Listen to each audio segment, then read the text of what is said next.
உடம்பு முடியாம வர்றதுக்கான வாய்ப்புகள் அதிகமா இருக்கு. அதனால உடல்நிலையில ஆரோக்கியத்துல கவனம் செலுத்தணும். நல்ல செரிமானத்துக்கு உள்ள உணவா சாப்பிடணும்.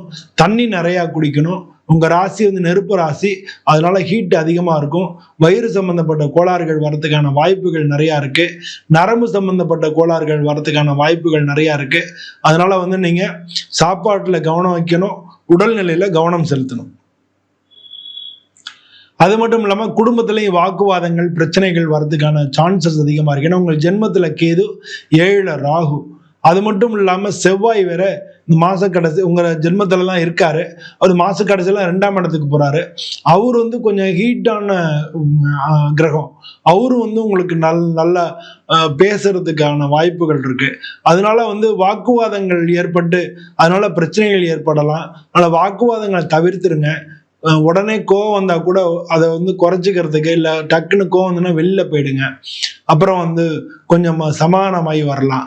வார்த்தைகளை விட்டீங்கன்னா